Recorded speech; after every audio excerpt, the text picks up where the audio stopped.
Hello students, welcome back to physics with Shubham sir. आज sound या waves chapter जो हम लोग पढ़ रहे हैं, इसमें मैं तीसरा लेक्चर अपलोड करने जा रहा हूँ या लेके आ गया हूँ, एक ही बात है। इसके पहले के दो लेक्चर्स में हम लोग ने डिटेल में वेव्स का इंट्रोडक्शन किया है कि वेव्स होती क्या है। इन जनरल कोई भी मैकेनिकल वेव जो हम लोग बात करते हैं तो उस मैकेनिकल वेव में कैटेगरीज आती हैं, प्रोग्रेसिव और स्टैंडिंग। तो स्टैंडिंग वेव मैंने तुमको बोला था कि हम 12th में पढ़ेंगे, और प्रोग्रेसिव वेव्स जो हम लोग पढ़ रहे हैं उसका इक्वेशन मैंने लास्ट लेक्चर में एक्सप्लेन किया डिटेल में।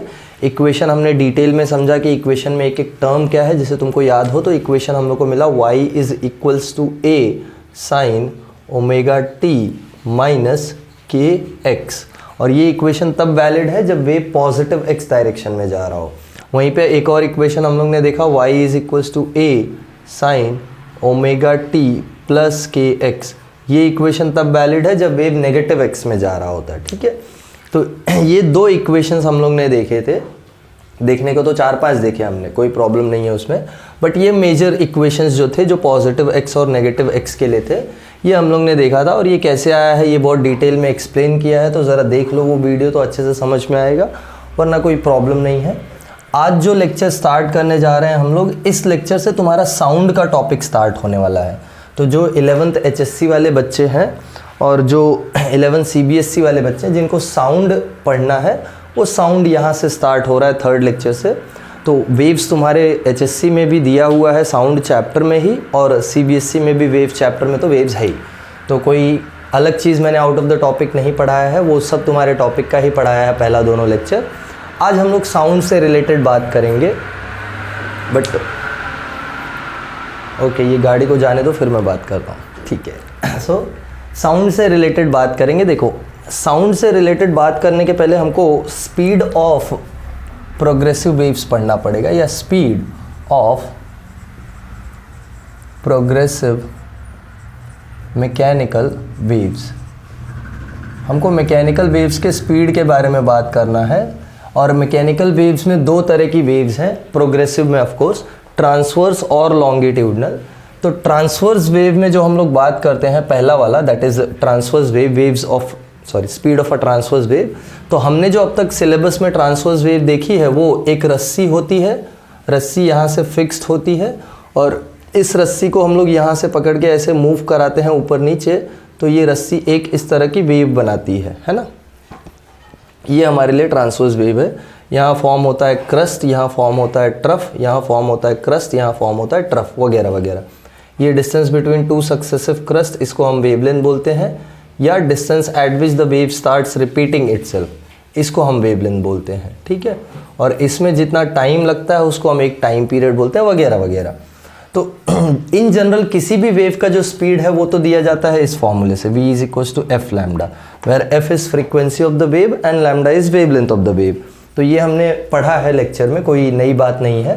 बट अगर स्ट्रिंग के लिए स्पेसिफिकली मुझे स्ट्रिंग का वेव बताना है, स्ट्रिंग के वेव का स्पीड बताना है। अब वेव देखो, स्ट्रिंग को देखोगे तुम तो ऐसा थोड़ी है कि स्ट्रिंग पे वेव बना, तुम स्ट्रिंग को छोड़ के उसका वेवलेंथ मेजर करने लग जाओगे, नहीं ना, तो वो नहीं कर सकते।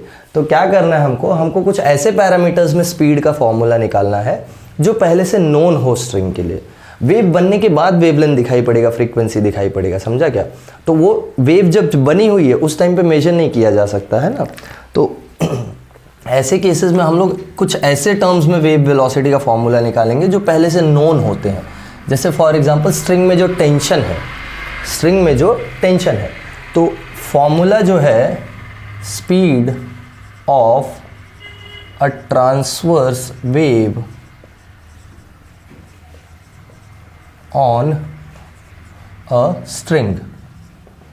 वेव ऑन अ स्ट्रिंग का स्पीड हमको बात करना है।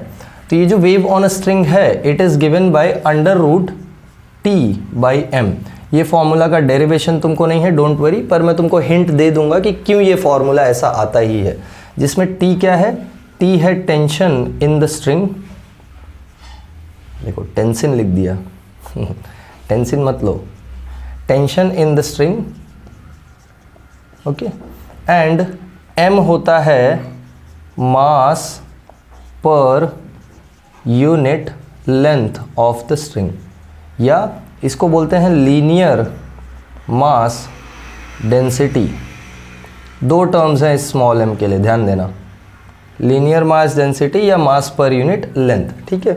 अब ये फॉर्मूला ऐसा ही क्यों आता है ज़रा समझ लो। अपने पास सपोज एक रस्सी है, देखो ध्यान से, ये एक रस्सी है ऐसे टाइट रस्सी जिसमें टेंशन है, और ये एक रस्सी है जो ढीली है। तुम बताओ दोनों में वेव प्रोड्यूस करोगे, जैसे फॉर एग्जांपल इसमें एक बम्प प्रोड्यूस किया तुमने, ये एक वेव प्रोड्यूस किया इसमें, और इसमें भी तुमने एक बम्प प्रोड्यूस किया लाइक दिस। तो बताओ किस में ये वेव ज़्यादा फास्ट ट्रैवल करेगी? मेरे हिसाब से तो जिसमें ज़्यादा टेंशन होगा उसमें फास्ट ट्रैवल करेगी। देखो ना, ये रस्सी खींची हुई है, तुमने एक बम्प प्रोड्यूस किया तो बम्प फास्ट जाएगा, वेराज ये रस्सी लटकी हुई है, ढीली रस्सी है, तो इसमें बम्प प्रोड्यूस करोगे तो बम्प ऐसे जाएगा, समझा गया? आवाज़ निकाल के दिखाओगे, ऐसे फास्ट करोगे तो जुप ऐसे जाएगा, ऐसे करोगे टूं ऐसे जाएगा वेव, समझा? तो वेव का जो स्पीड है वो टेंशन पे डायरेक्टली डिपेंडेंट है, और जब तुम ठीक से फॉर्मूला डिराइव करोगे तो वेव का जो स्पीड है वो directly proportional to root of tension है, यानी जितना ज़्यादा टेंशन उतना ज़्यादा वेव का स्पीड। टेंशन मतलब रस्सी कितनी टाइट है, समझा क्या? टेंशन मतलब रस्सी कितनी टाइट है। अरे जो वेव है, जैसे फॉर एग्जांपल कौन सा एग्जांपल ले सकते हैं तुम, कोई भी एक एग्जांपल लो। एक काम करो, कभी रस्सी बांधो एक, और ढीली रस्सी को ऐसे घुमाने का या मूव कराने का ट्राई करो, देखो धीरे धीरे वेव जाएगी। टाइट रस्सी लो और एक बम्प प्रोड्यूस करो, वो बम्प एकदम फास्ट जाके हिट करेगा। So this is what you see in case of string में टेंशन, या टेंशन अगर स्ट्रिंग में रहेगा तो वेव का स्पीड बढ़ जाता है। दूसरा एक केस देख लो, ये जो मास पर यूनिट लेंथ है, मास पर यूनिट लेंथ को एक ही चीज़ समझ लो कि स्ट्रिंग कितना मोटा है। अगर पतला स्ट्रिंग है तो यूनिट लेंथ में मास कम है, मोटा स्ट्रिंग है तो यूनिट लेंथ में मास ज़्यादा है। तो मास पर यूनिट लेंथ पे कैसे डिपेंड करेगा? देखो जैसे तुम्हारे पास यहाँ एक पतली रस्सी है, ठीक है, टेंशन दोनों में सेम ही रखते हैं, और यहाँ एक मोटी रस्सी है लाइक दिस, यहाँ एक मोटी रस्सी है, ठीक है, ये मोटी रस्सी है। अब तुम सोचो, ठीक से सोच के बताओ कि दोनों में अगर एक बम्प प्रोड्यूस किया जाए, इसमें एक बम्प प्रोड्यूस किया जाए और इसमें भी एक बम्प प्रोड्यूस किया जाए, तो तुम्हारे हिसाब से किस में ये बम्प ज़्यादा फास्ट ट्रैवल करेगा? बोलो। मेरे हिसाब से तो इसमें फास्ट ट्रैवल करेगा। क्यों इसमें फास्ट ट्रैवल करेगा? क्योंकि ये हल्का है ना, ग्रेविटी के अगेंस्ट आराम से जा सकता है, ये वज़न है तो इसको जाने में टाइम लगेगा। अरे इसके लिए एग्जांपल, पतला इंसान दौड़ के जाएगा फट से, मोटा इंसान जल्दी नहीं दौड़ पाएगा।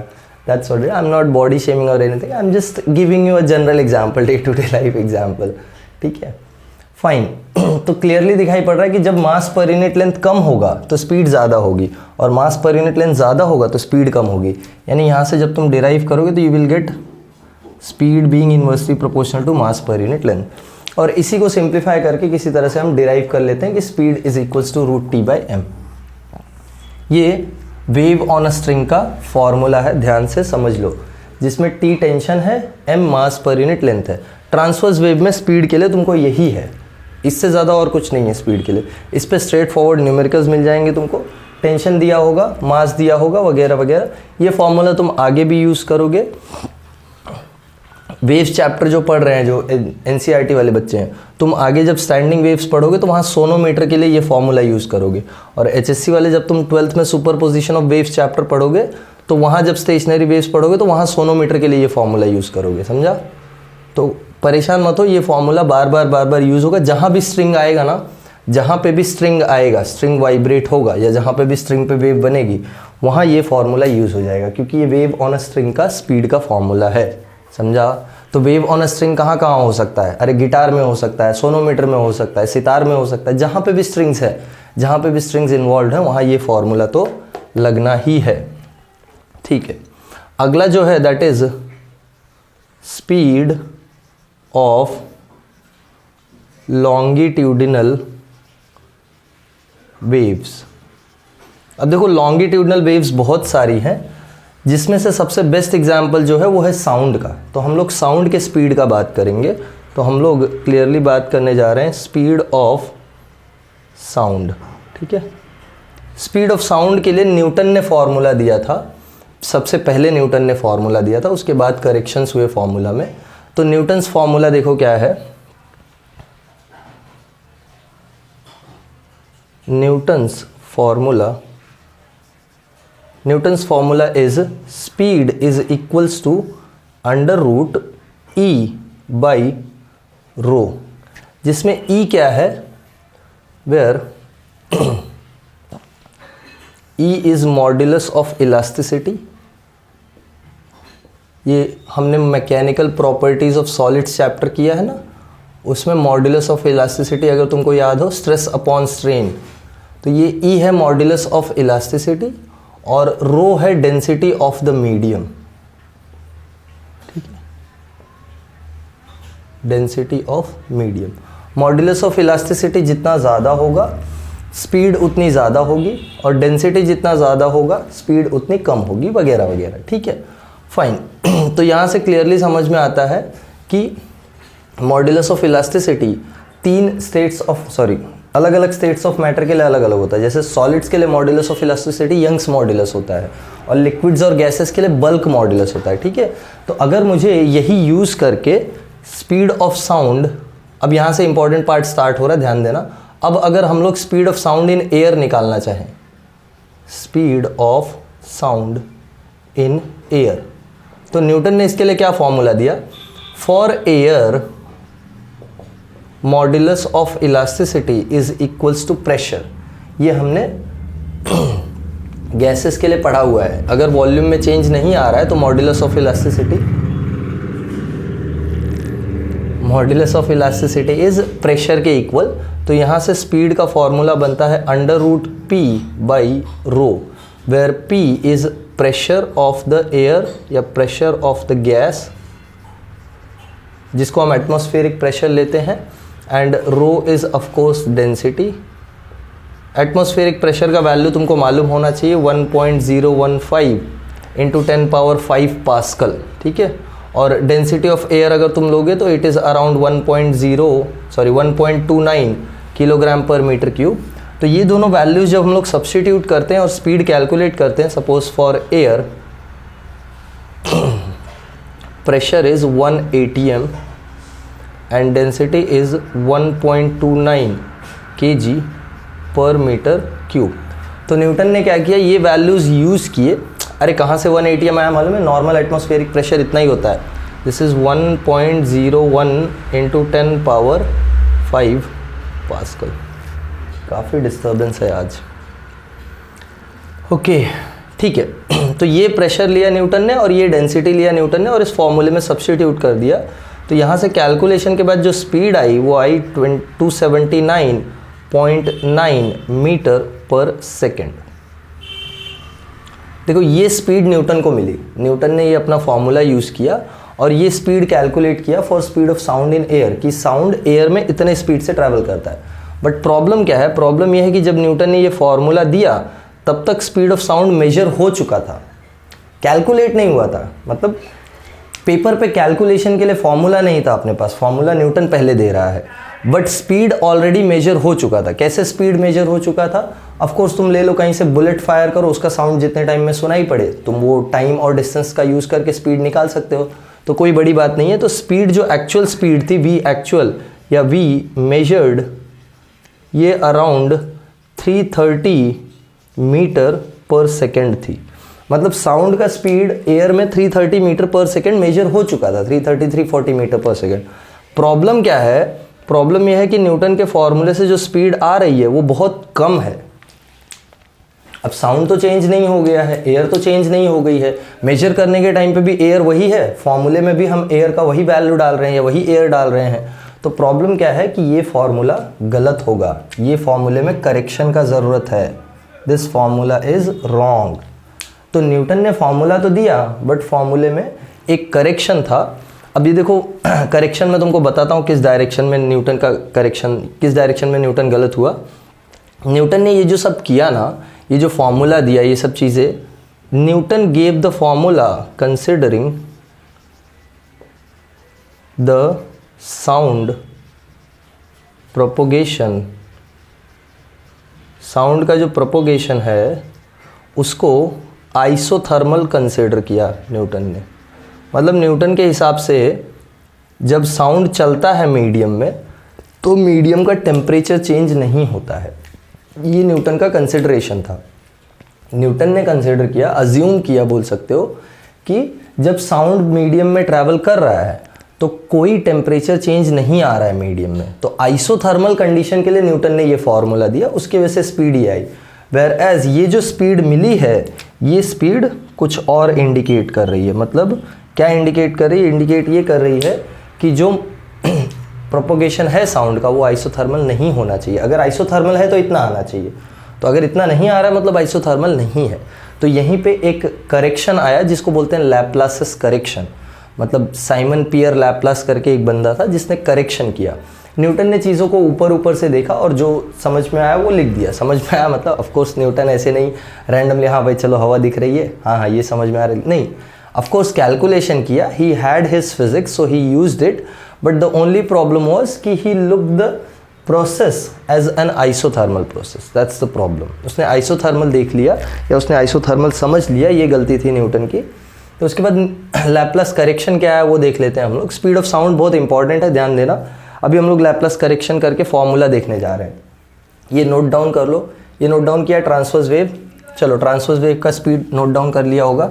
हम लोग बात करते हैं लैप्लासिस करेक्शन का। देखो लैप्लास ने क्या करेक्शन किया।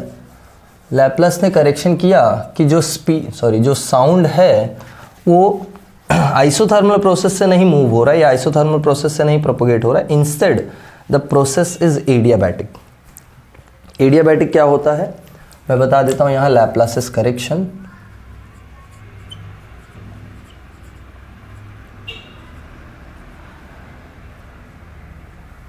देखो हमने न्यूटन का नाम काफी सुना हुआ है, तो न्यूटन गलत कहाँ हुआ है वो भी समझ लो। लैप्लासिस करेक्शन, लैप्लास ने क्या करेक्शन दिया। लैप्लास कंसिडर्ड और Laplace gave the formula of speed of sound in air by considering it as adiabatic process. Adiabatic process consider करके फॉर्मूला दिया। तो लैप्लासिस करेक्टेड फॉर्मूला जो आया स्पीड ऑफ साउंड के लिए वो आता है under root gamma P by rho. अब ये क्या नया टर्म आ गया है बता देता हूँ, परेशान मत हो। जिसमें जो गामा था, this gamma was called as ratio of specific heat capacities, जिसको बोलते हैं CP upon CV, ratio of specific heat capacities. ये टॉपिक तुमको थर्मल प्रॉपर्टीज ऑफ मैटर में आएगा। स्पेसिफिक हीट कैपेसिटी क्या होती है, कितनी होती है, वगैरह वगैरह। पर अगर ऑफ कोर्स मैंने तो अभी तक अपलोड नहीं किया है, आगे अपलोड करूंगा। अगर आगे मैं अपलोड करूंगा, जब भी अपलोड करूंगा तो यहीं पे इसी पार्ट पे मैं इसका लिंक भी लगा दूंगा कि वहाँ से तुम स्पेसिफिक हीट कैपेसिटी के बारे में पढ़ सकते हो। बट ये इस चैप्टर का पार्ट नहीं। इस चैप्टर में खाली तुमको इसके बारे में पता होना चाहिए कि there is something known as specific heat capacity और gamma is ratio of specific heat capacity. ये जो गामा है, gamma is 1.4 for diatomic gases. Diatomic gases के लिए गामा का वैल्यू 1.4 होता है। तो अब देखो फर्क क्या आ गया है। फर्क है प्रेशर अभी भी वही है, डेंसिटी अभी भी वही है एयर की, बस चेंज होगा इसमें गामा का वैल्यू इंट्रोड्यूस कर देना है 1.4। और जब ये तुम इंट्रोड्यूस करोगे और कैलकुलेट करोगे तो speed of sound around 340 metre per second. Actually speed of sound इससे कैलकुलेट किया गया था तो 332 आया था। So speed of sound comes around 332 metre per second, जो कि एकदम क्लोज विसिनिटी में है एक्चुअल वैल्यू की या मेजर्ड वैल्यू की, नॉट एक्चुअल वैल्यू। अभी हम देखेंगे धीरे धीरे ये जो वैल्यू है टेम्परेचर पे डिपेंडेंट है। टेम्परेचर चेंज होता है तो ये भी चेंज होता है, ठीक है। तो अलग अलग टेम्परेचर्स के लिए अलग अलग वैल्यू है और लैप्लास फॉर्मूला यूज करके हमने कैलकुलेट किया तो ये स्पीड हमको मिलती है 332 metre per second. So this was the accepted formula या accepted value. This was the accepted formula. तो तब से अब तक स्पीड ऑफ साउंड कैलकुलेट करने के लिए हम लोग यही फॉर्मूला यूज़ कर रहे हैं, gamma P by rho, where gamma is CP by CV। CP जिसको नहीं पता है बता दूं, CP is specific heat capacity of a gas at constant pressure. CV is specific heat capacity of the gas at constant volume. तो ये दोनों air के लिए ही डिफाइंड है, या एयर के लिए ही जो मिला है उसको हमने यहाँ पे डाला हुआ है। तो एयर का CP और CV हमको मालूम है, तो उसका गामा हम लोग कैलकुलेट कर लेते हैं। या तुम अगर धीरे धीरे समझोगे आगे 12th स्टैंडर्ड में, या CBSE वाले तो अभी 11th में ही समझेंगे जब हम लोग थर्मोडाइनमिक्स और KTG पढ़ेंगे। थर्मोडाइनमिक्स और KTG में तुम देखोगे तो गामा का वैल्यू CP और CV का रेशो पे डिपेंडेंट है। CP कुछ भी हो, CV कुछ भी हो, उनका रेशो हमेशा कांस्टेंट आएगा। तो ये गामा गैस के लिए कांस्टेंट होता है। डायटोमिक कोई भी गैस, ऑक्सीजन ले लो, नाइट्रोजन ले लो, कोई भी गैस ले लो जो डायटोमिक है, वो उसका गामा वैल्यू 1.4 ही आएगा, चाहे CP कुछ भी हो, CV कुछ भी हो, रेशो हमेशा कांस्टेंट रहेगा। So that's why gamma is 1.4 for diatomic. इसलिए मैंने यहाँ डायटोमिक लिखा है, एयर नहीं लिखा है। सिर्फ एयर के लिए 1.4 नहीं है, सारे डायटोमिक गैसेस के लिए 1.4, समझा। तो सारे डायटोमिक गैसेस के लिए 1.4 वैल्यू है, वो यहाँ पे डाल के हम लोग निकाल लेते हैं। Is that clear? बोलो। तो स्पीड ऑफ साउंड समझ में आया। स्पीड ऑफ साउंड के लिए जो जो फॉर्मूलाज है अपने को, ये फॉर्मूला यूज़ करना है, ध्यान रखना। जब भी स्पीड ऑफ साउंड कैलकुलेट करने को बोलता है, तुमको ये फॉर्मूला यूज़ करके कैलकुलेट करना है। Is that clear? ये नोट डाउन करो अच्छे से। फिर हम लोग पढ़ते हैं factors affecting the speed of sound. बहुत इंपॉर्टेंट है, ये अच्छे से नोट डाउन करो। एक एक चीज़ पढ़ के अच्छे से नोट डाउन करो, क्या गलती थी, ये मिस्टेक है और ये करेक्शन है, ठीक है। सो अच्छे से नोट डाउन करो एक एक चीज़। चलो नोट डाउन कर लिया था ना, ठीक है। मैंने मिटाने वाला पार्ट स्किप कर दिया है। ओके, नेक्स्ट हमको पढ़ने हैं factors affecting speed of sound. देखो ध्यान से, factors affecting speed of sound in air, ठीक है। अब यहाँ से पूरा सब कुछ साउंड के बारे में ही चलेगा, तो मैंने स्टार्टिंग में ही ये बता दिया था, तो ध्यान से सुनो। जैसे स्पीड ऑफ साउंड को अफेक्ट करने के लिए कौन कौन से फैक्टर्स होंगे, ध्यान दो। हमको मालूम है कि speed of sound in air is equals to gamma times P by rho, ये फॉर्मूला है, ठीक है। तो क्लियरली दिखाई पड़ रहा है, इसमें प्रेशर एक फैक्टर हो सकता है ना। प्रेशर क्योंकि है फॉर्मूले में, तो प्रेशर एक फैक्टर हो सकता है। हम लोग चेक करेंगे, तो पहला इफेक्ट हम लोग प्रेशर का ही देखेंगे। So let's see, first is effect of pressure, ठीक है।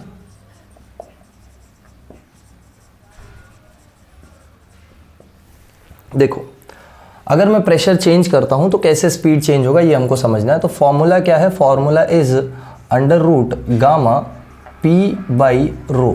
देखो, पहले डायरेक्टली प्रेशर कंक्लूड करने से पहले, जैसे कंक्लूड तो डायरेक्टली कर सकते हो, बोल सकते हो V is directly proportional to square root of pressure, but पहले चेक कर लेते हैं ऐसा सच में है भी या नहीं। इस फॉर्मूले को देखो, हम लोग लिख सकते हैं गामा P अपॉन रो। रो को हम लोग कुछ लिख सकते हैं, रो क्या होता है? डेंसिटी ना। डेंसिटी क्या होता है? Mass upon volume. बोलो, डेंसिटी को हम लोग लिख सकते हैं मास अपॉन वॉल्यूम, तो इसको मैं लिखता हूँ मास अपॉन वॉल्यूम। ये वॉल्यूम ऊपर आ जाएगा तो हमको क्या मिल जाएगा? देखो, हमको मिल जाएगा gamma times PV upon mass, समझा। अब ज़रा देखो, अब यहाँ वॉल्यूम भी एक फैक्टर आ गया, तो वैसे रैंडमली नहीं बोल सकते कि प्रेशर चेंज होगा तो स्पीड चेंज हो जाएगा। कैसे, ज़रा समझ लो। ये V वॉल्यूम है, ये V स्पीड है, इसको छोटा V ले लेते हैं हम लोग स्पीड, ये बड़ा V वॉल्यूम, ठीक है। This is volume. हमको एक चीज़ पता है कि फॉर एन आइडियल गैस, हम लोग एयर को आइडियल गैस ट्रीट कर रहे हैं। For an ideal gas at constant temperature, constant temperature पे P is inversely proportional to volume. ये पता है कि नहीं? Pressure is inversely proportional to volume. इसको क्या बोलते हैं मालूम है? स्कूल में पढ़ा था, boils law.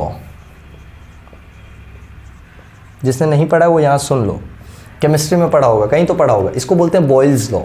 Boyle's law says that pressure is inversely proportional to volume at constant pressure, यानी pressure into volume is constant at constant temperature.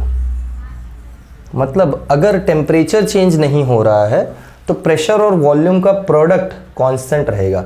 यानी ज़रा ध्यान से देखो, अगर तुम प्रेशर बढ़ाओगे तो वॉल्यूम कम हो जाएगा, और अगर तुम प्रेशर कम करोगे तो वॉल्यूम बढ़ जाएगा। यानी बोलने का मीनिंग ये है, ज़रा ध्यान से देखो, अगर मैं सपोज़ यहाँ प्रेशर बढ़ाऊँ और सोचूं कि स्पीड बढ़ जाए या स्पीड चेंज हो जाए, नहीं होगा। क्यों नहीं होगा? देखो, अगर मैं प्रेशर बढ़ाऊँगा तो वॉल्यूम हमको मालूम है कम हो गया, वॉल्यूम कम हुआ तो डेंसिटी बढ़ गया, समझा क्या? ये मेरा इतना गैस था, ठीक है, मैंने प्रेशर बढ़ाया तो वॉल्यूम कम हुआ तो डेंसिटी भी तो बढ़ेगा ना। अरे मॉलिक्यूल्स क्लोज हो गए एक दूसरे के तो डेंसिटी बढ़ गई, तो प्रेशर बढ़ता है तो डेंसिटी भी बढ़ जाता है, और प्रेशर कम होता है तो डेंसिटी भी कम हो जाता है। बोलने का मीनिंग ये है, प्रेशर बढ़ेगा तो डेंसिटी भी बढ़ जाएगा, और प्रेशर कम होगा तो डेंसिटी भी कम होगा। यानी जितने अमाउंट में प्रेशर बढ़ रहा है उसी अमाउंट में डेंसिटी बढ़ जाता है। तो प्रेशर अपॉन डेंसिटी का रेशो कांस्टेंट रहता है, यानी प्रेशर चेंज करने से डेंसिटी ऑटोमेटिकली एडजस्ट हो जाता है अकॉर्डिंगली, तो स्पीड चेंज ही नहीं होता है। समझा क्या बोला? So therefore pressure upon density remains constant and therefore speed of sound does not या doesn't depend on pressure as long as the temperature is constant। ध्यान रखना ये सब कांस्टेंट टेम्परेचर के लिए ही ट्रू है। तो अगर टेम्परेचर कांस्टेंट है तो ये चीज़ चेंज नहीं, सॉरी स्पीड चेंज नहीं होगी, ठीक है, ये याद रखना, ठीक है। क्या इसको ब्रैकेट कर रहा हूँ, ये तो बार बार लिखा ही हुआ है, ठीक है। बस याद रखो कि ये पार्ट कांस्टेंट हो जाता है, इसलिए स्पीड चेंज नहीं होता है। इसको और एक तरीके से समझ सकते हो, ये पीवी यहाँ पे आया है ना, तो पीवी को मैं क्या सब्स्टिट्यूट कर सकता हूँ? आइडियल गैस के लिए पीवी क्या होता है? एनआरटी। तो इसको मैं लिख सकता हूँ एनआरटी बाई एम। देखो एन क्या है? Number of moles, R universal gas constant, T temperature. तो जब तक टेम्परेचर चेंज नहीं होगा स्पीड चेंज ही नहीं होगा। कर लगा? जब तक टेम्परेचर चेंज नहीं होगा स्पीड चेंज ही नहीं होगा। प्रेशर कितना भी चेंज कर लो डेंसिटी एडजस्ट होता रहेगा अकॉर्डिंगली। तो प्रेशर का जो इफेक्ट है वो इनइफेक्टिव है ऑन स्पीड ऑफ साउंड। तो स्पीड ऑफ साउंड पे प्रेशर का कोई इफेक्ट नहीं होता है, ध्यान देना ये बात। इट डज नॉट, यहाँ पे लिख देता हूँ, it does not depend on the pressure as long as the temperature is constant. ठीक है, समझ में आ गया प्रेशर का वेरिएशन या प्रेशर का डिपेंडेंस? प्रेशर का डिपेंडेंस नहीं है, प्रेशर से कुछ फर्क नहीं पड़ता है। ठीक है, तुमको बोल देगा show that speed of sound is independent of pressure at a constant temperature, तो ऐसे तुमको शो करना है, समझा? ठीक है, चलो नोट डाउन कर लिया था ना। हम अगला इफेक्ट देखने जा रहे हैं या अगला फैक्टर देखने जा रहे हैं, दैट इज टेम्परेचर। टेम्परेचर का इफेक्ट तो आएगा, क्लियरली दिखाई पड़ा ना, फॉर्मूला भी लिखा ना, speed is equals to gamma times N R T by rho. तो उस फॉर्मूले से जाओगे तो क्लियरली दिखाई पड़ रहा है कि टेम्परेचर का इफेक्ट आएगा। अब कोई फैक्टर नहीं है एडजस्ट करने के लिए, यहाँ तो डेंसिटी था जो एडजस्ट कर ले रहा था। अब हम लोग इफेक्ट ऑफ टेम्परेचर देखते हैं। ये थोड़ा ध्यान से देखना क्योंकि इसमें एक डेरिवेशन टाइप पार्ट है, तो उसको ज़रा अच्छे से समझो। हम लोग ने देखा that speed is equals to under root gamma N R T by M. Is that clear?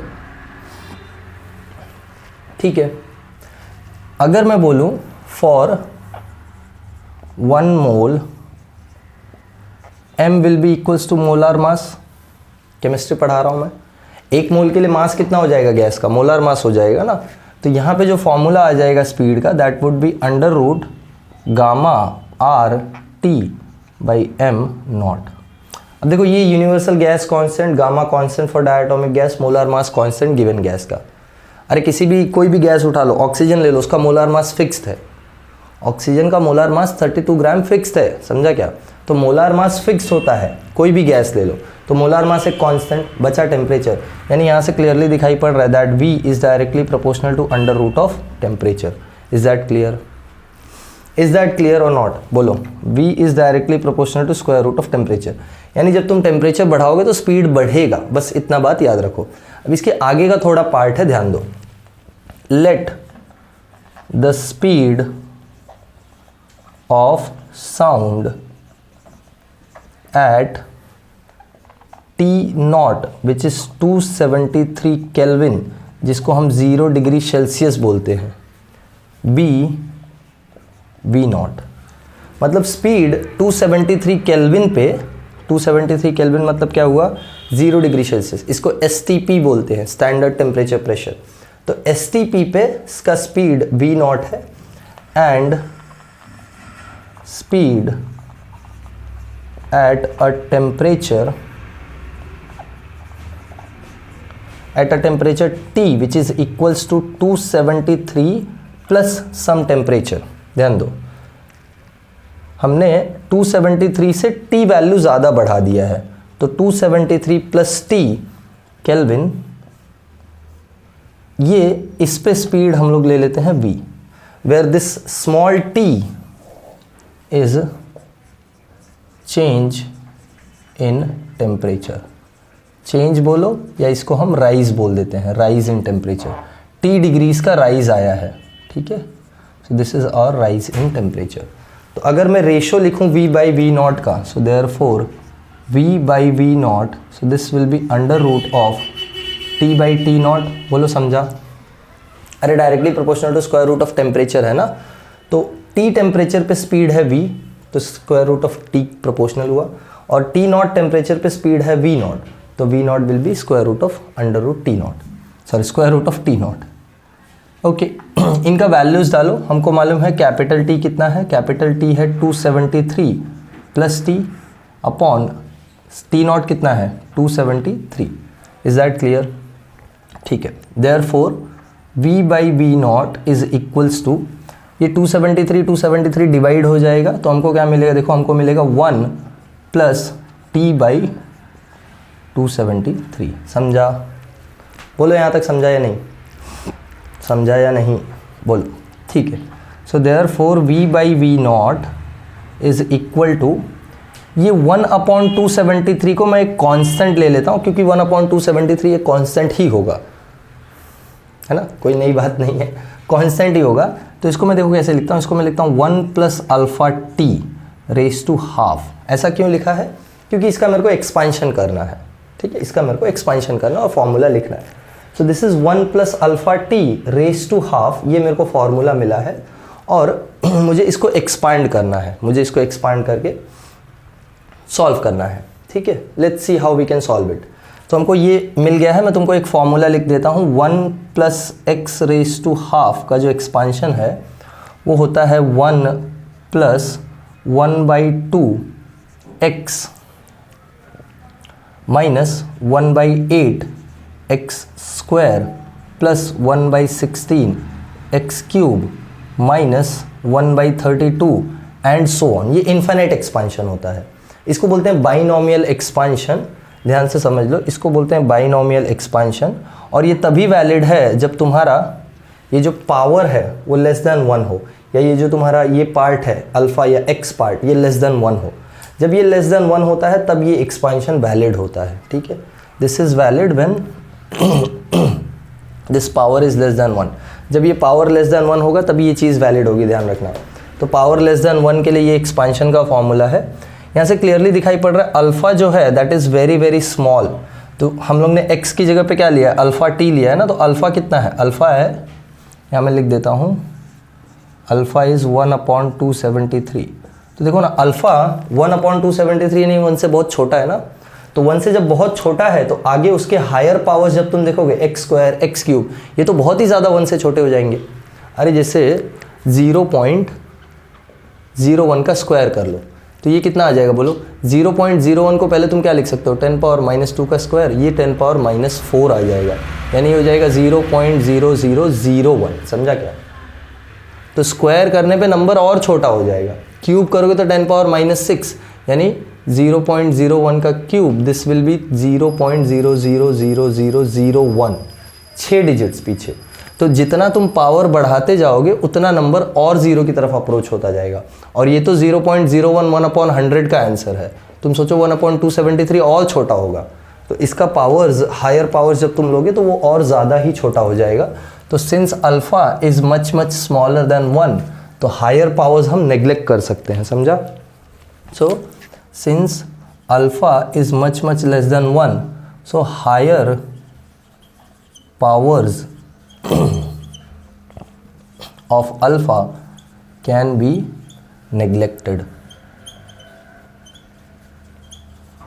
So therefore V upon V naught, this is equal to 1 + 1/2 alpha T, समझा? 1 + 1/2 अल्फ़ा टी। बाकी के हायर पावर्स कहाँ गए? Higher powers neglect हो गए। तो यहाँ से सब्स्टिट्यूशन करेंगे तो क्या आ जाएगा? 1 + 1/2 अल्फ़ा है 1/273 इंटू टी। समझ में आया? बोलो। 2 × 273 करके बताओ कितना आएगा? 2 3 ज़ार 6, 2 7 ज़ार 14, 4 आया, 2 2 ज़ार 4 + 1 5, यानी ये आ रहा है V/V0 is equals to 1 + T/546। यानी V कितना आ रहा है? V आ रहा है V0 + V0/546 टाइम्स T। ये V0 इधर दोनों को मल्टीप्लाई कर दिया ना? नहीं समझा क्या बेसिक मैथ्स? अब देखो, since V0 is equal to 332 metre per second, ये कैलकुलेटेड वैल्यू है लैप्लास फॉर्मूला से। हमने अभी लिखा था ना इसके पहले।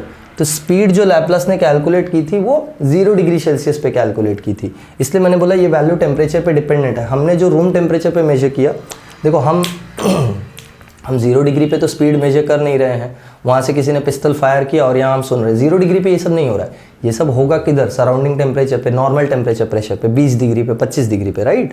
तो 20 डिग्री 25 डिग्री पे वैल्यू बढ़ जाती है। अरे स्क्वायर रूट ऑफ टेम्परेचर को डिपेंडेंट है ना, तो वैल्यू बढ़ जाती है। तो हम लोग देखेंगे पर डिग्री राइज में कितना बढ़ रहा है। यानी यहाँ अगर मैं 332 सब्स्टिट्यूट करूँ तो V हो जाएगा V0 + 332/546 टाइम्स T। यहाँ से इस पार्ट को मैं रफ करता हूँ, ये नोट डाउन कर लेना। ये नोट डाउन किया होगा, ठीक है? तो देखो क्या मिल रहा है हमको, मिल रहा है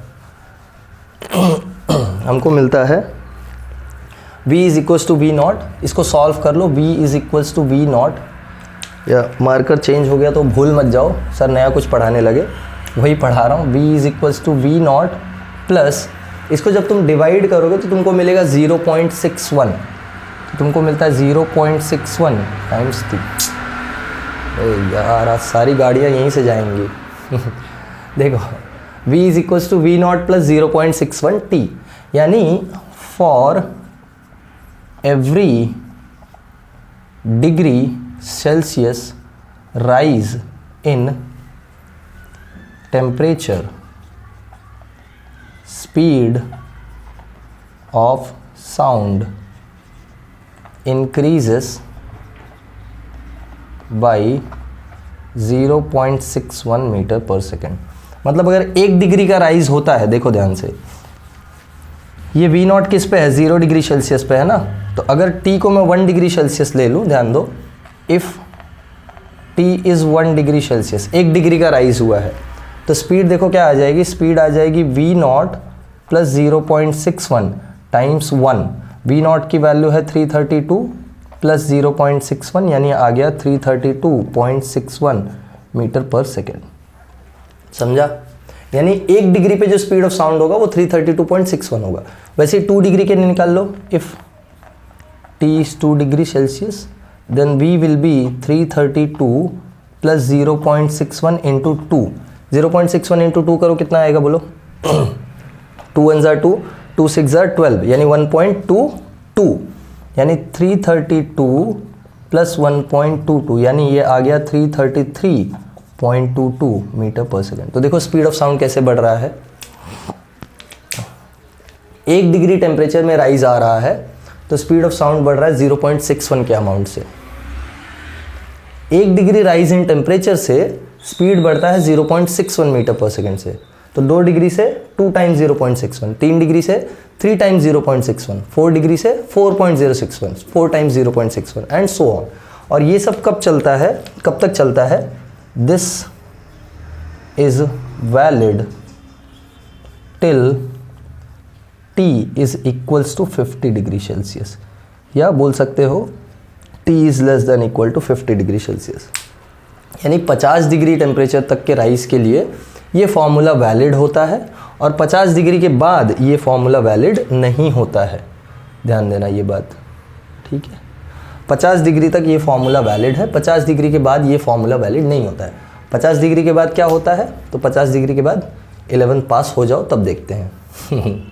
ठीक है, 11th पास क्या 12th भी पास हो जाओगे तभी भी नहीं मिलेगा, एकॉस्टिक्स पढ़ोगे तब वहाँ मिलेगा। तो अभी जाने दो, परेशान मत हो उस बात के लिए। ठीक है, जितना है पहले उतना ही पढ़ लो। तो ये स्पीड ऑफ साउंड पे टेम्परेचर का इफेक्ट है। देखो टेम्परेचर का इफेक्ट काफ़ी डिटेल में है, तुमको हर जगह पे, चाहे जहाँ तुम पढ़ोगे, CBSE HSC दोनों में ही दिया हुआ है डिटेल में। बस तुमको एक चीज़ समझ लेना है कि यहाँ जो पावर का एक्सपांशन है ना, ये किया हुआ है, बस ये पावर के एक्सपांशन पे ध्यान देना। अगर नहीं याद रहता है तो बस ऐसे समझ लो कि 1 + alpha t raise to half को हमको सिर्फ 1 + हाफ अल्फा t लिखना है, दैट्स ऑल। ये एज अ फॉर्मूला तुम बाय हार्ट कर सकते हो। अगर अल्फ़ा बहुत छोटा है 1 से, और मैं तुमको बोलूँ तुम्हारे 12th पास होने तक कहीं पे भी जब तुम जाओगे तो तुमको ये एज इट इज़ ऐसा ही लिखना है, बार बार इसको एज इट इज़ ऐसे ही लिखना है। तो मैं तो बोलूँगा कि इसको as a formula by heart कर लो, 1 + alpha t raise to half is equals to 1 + half alpha t। ठीक है, आगे के पावर्स नेग्लेक्ट होते हैं, ये सोचने का भी ज़रूरत नहीं है, डायरेक्टली एज अ फॉर्मूला याद कर लोगे तो सिंपल हो जाएगा ये। ओके, अदरवाइज सिर्फ टेम्परेचर पे डिपेंडेंस चाहिए तो सिर्फ टेम्परेचर पे स्ट्रेट फॉरवर्ड डिपेंडेंस कैसा है, स्ट्रेट फॉरवर्ड डिपेंडेंस है √t, ये बात ध्यान रखना। ठीक है, हाँ, एवरी डिग्री चेंज के लिए कैसा चाहिए, तो एवरी डिग्री चेंज के लिए हमको ये सब करके निकालना पड़ता है कि 1 डिग्री चेंज होने पे कितना कितना स्पीड चेंज होता है। Is that clear? बोलो, टेम्परेचर का इफेक्ट समझ में आया, यस और नो? ठीक है, एक और इफेक्ट हमको पढ़ना है, that is called as humidity. Humidity मतलब तुमने सुना होगा ना, ठंडी में ट्रेन के जो सीटी का आवाज़ होता है या ट्रेन का जो हॉर्न होता है वो दूर तक सुनाई पड़ता है। ये नोट डाउन कर लिया है ना सबने? अरे ठंडी में कोई भी चीज़ दूर तक सुनाई पड़ती है, गर्मी में दूर तक नहीं सुनाई पड़ती है। क्यों ऐसा होता है? क्योंकि ठंडी में स्पीड ऑफ साउंड बढ़ जाता है। देखेंगे हम लोग ऐसा क्यों होता है। ह्यूमिडिटी का इफेक्ट ज़्यादा होता है या ह्यूमिडिटी का इफेक्ट हमको दिखाई पड़ता है। चलो देख लेते हैं इफेक्ट ऑफ ह्यूमिडिटी। ये इफेक्ट ऑफ टेम्परेचर को बहुत अच्छे से देखना है, एक एक चीज़ डिटेल में हमने किया है, सब हर एक स्टेप को अच्छे से एक्सप्लेन भी किया है, कुछ ऐसा मिसिंग नहीं है। तो तुम लेक्चर को ध्यान से सुनोगे तो तुमको समझ में आ जाएगा। ठीक है, ओके। जो एग्ज़ाम के लिए प्रिपेयर कर रहे हैं इतना परेशान मत हो, तुमको एग्ज़ाम में बहुत रेयर है, बहुत रेयर मतलब मैं तो बोलूँगा 95% ऑफ द टाइम्स तुमको ये सब चीज़ नहीं पूछेगा। तुमको मतलब ये नहीं पूछेगा कि बताओ टेम्परेचर का डिपेंडेंस, नहीं, यू वोंट बी आस्क्ड। तो इतना डिफ़िकल्ट क्वेश्चंस नहीं पूछते हैं। ये तुम्हारे अंडरस्टैंडिंग के लिए मैंने एक्सप्लेन किया कि आता कहाँ से ये चीज़। अभी लिखने को तो मैं डायरेक्टली लिख देता था कि 1 डिग्री बढ़ाने पे 0.61 मीटर पर सेकेंड से वैल्यू बढ़ जाती है, बट वो आया कैसे वो भी तो जानना ज़रूरी है ना, तो इसलिए देखना पड़ा अपने को। थर्ड है इफेक्ट ऑफ ह्यूमिडिटी। ठीक है, तो अगर टेम्परेचर वगैरह सब कुछ सेम है, जो भी है टेम्परेचर वगैरह सब कुछ सेम है, तो स्पीड ऑफ साउंड का फॉर्मूला देखो, γp/ρ, यानी यहाँ से क्लियरली दिखाई पड़ रहा है कि speed of sound is inversely proportional to density, है ना। डेंसिटी पे इनवर्सली प्रोपोर्शनल होता है। अब प्रेशर जब हम लोग ह्यूमिड एयर और ड्राई एयर का बात करते हैं, density for dry air is around 1.29 kg/m³, whereas density for moist air, या जिसको ह्यूमिड एयर बोलते हैं, density for moist air is 0.89 kg/m³। तो क्लियरली यहाँ से देखो अगर तुम, तो ड्राई एयर का डेंसिटी ज़्यादा है, यानी ड्राई एयर में स्पीड कम हो जाएगी। मॉइस्ट एयर का डेंसिटी कम है तो मॉइस्ट एयर में स्पीड बढ़ जाएगी। सो देयरफॉर, और यहाँ से तुम लिख सकते हो, since density of dry air is greater than density of moist air, therefore speed of dry air is less than speed of moist air. So as the density of dry air is more than moist या humid air, therefore speed of sound is more in moist air। ठीक है, moist या humid air। तो humid air में speed of sound ज़्यादा होता है, dry air में स्पीड ऑफ साउंड कम होता है। इसीलिए ह्यूमिड एयर या मॉइस्ट एयर में चीज़ें दूर तक सुनाई पड़ती है, जैसे ठंडी में दूर तक चीज़ें सुनाई पड़ती हैं। ठंडी में हल्का सा भी कुछ होता है तो तुमको दूर तक सुनाई पड़ता है। तो ये रीज़न है because of the moisture in the air. Air में जो मॉइस्चर होता है उसकी वजह से स्पीड ऑफ साउंड चेंज हो जाता है। तो ये चीज़ ध्यान से देख लेना। ये तीसरा फैक्टर है जो अफेक्ट करता है। बाकी और तो कोई फैक्टर्स नहीं है जो स्पीड ऑफ साउंड को अफेक्ट करते हैं, होंगे भी तो अपने सिलेबस में नहीं है, तो परेशान होने का ज़रूरत नहीं है तुमको। ये 3 ही फैक्टर्स हमको करने होते हैं। तो ये स्पीड ऑफ साउंड से रिलेटेड जितना भी कुछ अपने सिलेबस में ये सब हमने कर लिया यहाँ। तो आज का लेक्चर हम लोग यहीं पे ख़त्म करते हैं। स्पीड ऑफ साउंड से रिलेटेड कुछ भी डाउट रहेगा, कोई भी फॉर्मूला, कोई भी फैक्टर्स वगैरह से, तो मुझे कमेंट्स में बताओ। अगर सब कुछ अच्छे से समझ में आया तो भी मुझे कमेंट्स में बताओ। So I will see you all in next video. Bye everyone, have a good day.